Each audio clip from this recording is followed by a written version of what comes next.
Shalom. Continuamos con la tercera aliyá para Shabbat Islah.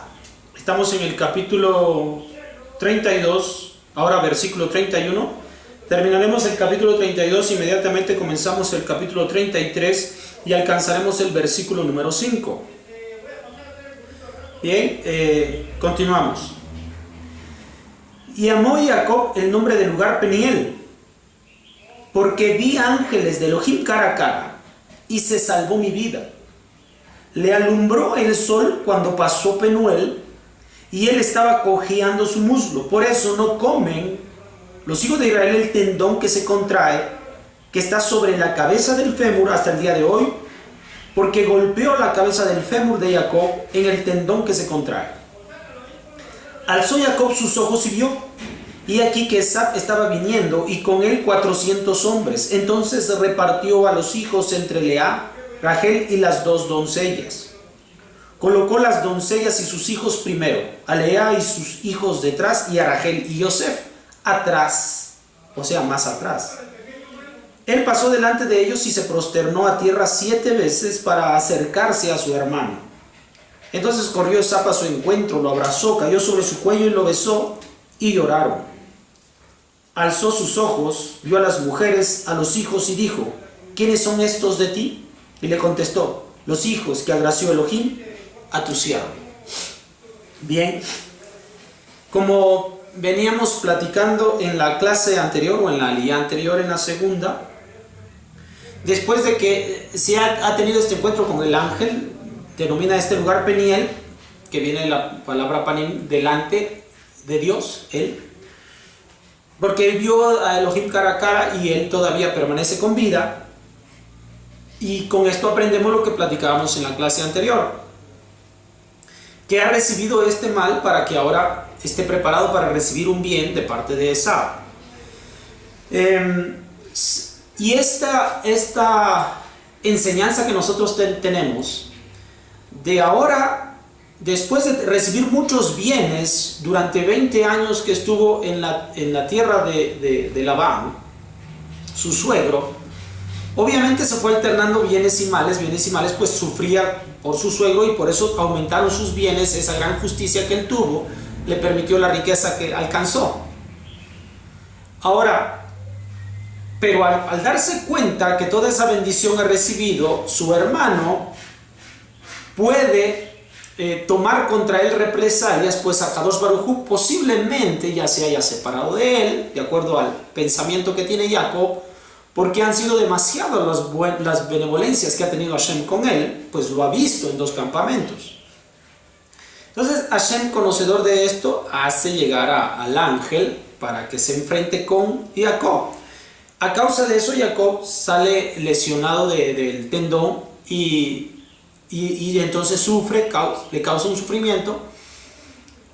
A partir de aquí nosotros tenemos esta tercera mitzvah. Esta es una tercera mitzvah que aparece en orden cronológico en la Torah. La primera de ellas, como todos sabemos, fructificar, multiplicar, llenad la tierra, sojuzgarla y dominad sobre toda la creación. La segunda mitzvah es acerca del Berit Milá. Y ahora la tercera mitzvah que aparece es la tercera mitzvah que habla sobre el tendón que nosotros no comemos. Más adelante será expuesto en la Mishnah oportunamente cuál es la parte que nosotros no comemos, aunque ahorita puedo decir que obviamente es en los cuartos traseros de los mamíferos. Esa es la parte que no podemos comer, como un principio a lo que sucedió con Jacob. Recuerde que todas las prácticas y mitzvot que más adelante serán definidas en la Torah vienen a ser porque en primer lugar fueron prácticas de nuestros padres. Cada una de estas mitzvot, como estas 3 que hemos visto hasta ahorita, la primera de ellas, fructificar, multiplicar, llenad la tierra, sojuzgarla y dominar, esta es inherente a nuestra existencia. De forma natural, el día en que nosotros nacemos en este mundo, el proceso es: nacemos, crecemos, nos reproducimos y morimos. Entonces, en el rubro de la reproducción solo es cuestión de tiempo para que nosotros alcancemos este concepto. Ahora, Por lo tanto, en nuestra naturaleza está implícito el alcanzar la observancia de esa mitzvah, y por eso nosotros, los seres humanos, somos muy activos mentalmente y somos muy activos físicamente, y siempre estamos buscando cubrir todas las áreas, conocer cada rincón del mundo, conocer todo lo que nos rodea. Es inherente a nosotros. Ahora, con eso nosotros aprendemos que la primera mitzvah es una cuestión que se encuentra en nuestra naturaleza. Hakadosh Baruj Hu nos construyó con esa tendencia.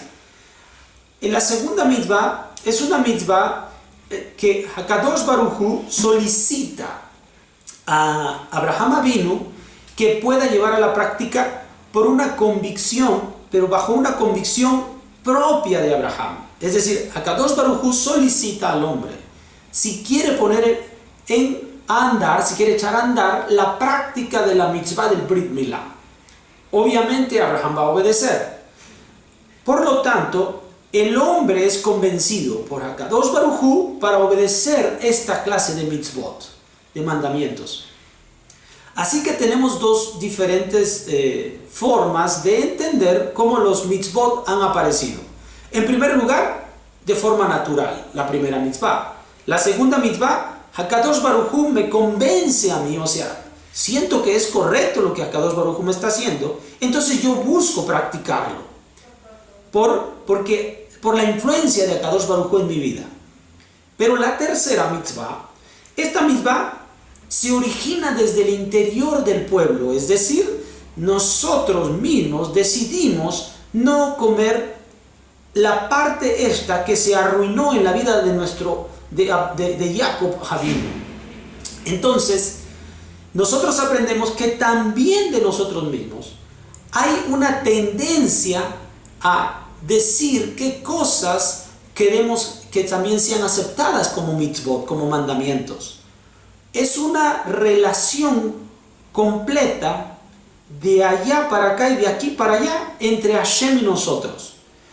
Ahora también decido yo, espontánea y libremente, hacer algo que también corresponda a una mitzvah dentro de lo que puede ser un servicio a Hashem. Así que encontramos tres grupos que originan a los mitzvot, tres diferentes cursos que originan a los mitzvot. ¿Cuáles son? Aquello que está en mi naturaleza. 2, aquello de lo cual fui convencido por medio de Hakadosh Baruj Hu. Y 3, algo que espontáneamente decidí hacer. Y esto es en sí la religión que nosotros tenemos. O sea, es una relación entre Hashem y nosotros. También Él nos entrega, nos solicita, y también nosotros somos solícitos en hacer algo para cómo identificar nuestra relación con Él. También queremos actuar libre y espontáneamente con Él. No es una cuestión aplicada a rajatabla. Bien, después de esto, obviamente, Jacob está por enfrentarse con Esaú. Toma medidas, como ya sabemos, ha estado tomando medidas, porque al final de cuentas uno no sabe lo que viene más adelante. O sea, Jacob, aun cuando, para nosotros es comprensible el hecho de que ya ahora el ángel se enfrentó a Jacob y le hizo ese daño. O sea, nosotros ya sabemos que todo va a terminar bien, pero en el caso de Jacob, él no sabe todavía nada. Entonces Jacob sigue tomando medidas. O sea, usted y yo hemos aprendido a través de lo que le está sucediendo a Jacob, de cómo Hakadosh Baruj Hu nos puede proteger a nosotros. Pero él todavía lo está vivenciando. Para él no existe esta claridad en el concepto. Entonces, ¿qué hace? Todavía divide aún más a su propio campamento y expone a unos de su familia y se queda con los más queridos hacia atrás. También esto lo hace por lo mismo que decíamos. Cuando estaban naciendo los hijos de Lea, los hijos de Lea estaban naciendo porque Lea era la desamada, porque Lea no era muy bien querida o sea, no era más querida que Rachel.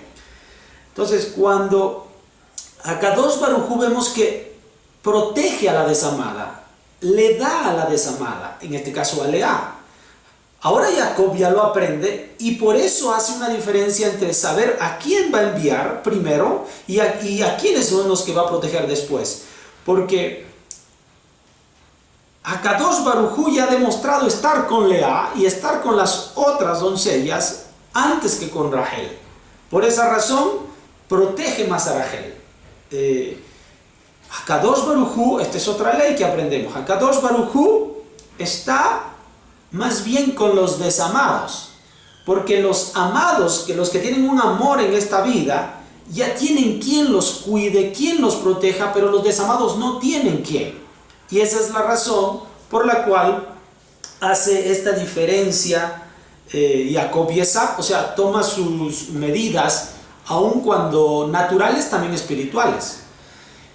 Cuando finalmente se encuentra con Esaú, ¿qué termina pasando? Lo que hasta ahorita hemos platicado y lo que ya sabemos. Se ven y finalmente se abrazan, muy contentos ellos de verse sanos y salvos los unos y los otros.